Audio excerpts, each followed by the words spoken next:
New Hampshire health officials are warning people who ate at 5 different restaurants to get tested for the coronavirus. WBZ's Kristina Rex tells us the restaurants involved may represent the latest round of potential infections. So what happened here is that 1 to 5 people visited these restaurants while they were infected with COVID-19. And now the state is warning anyone who may have come in contact with them. I'm furious.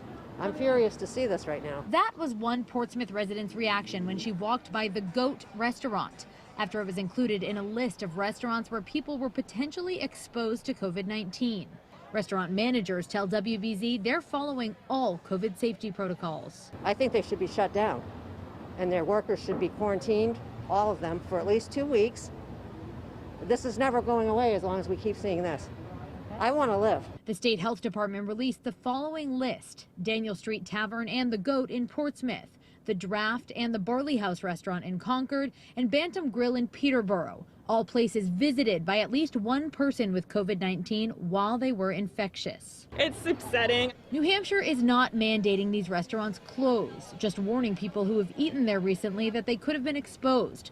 Multiple restaurants in Portsmouth have had to close recently because of outbreaks, a factor on the city council's radar. We have many restaurants that are closed for a couple of weeks to get through that incubation period. Some people out grabbing takeout feel closing down should be mandatory once there has been any exposure, especially with rising COVID cases in neighboring Massachusetts. It really hasn't penetrated New Hampshire and Maine yet.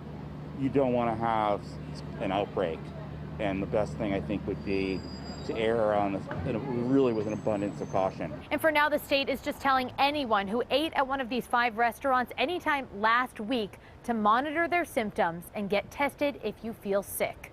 In Portsmouth, Kristina Rex, WBZ News.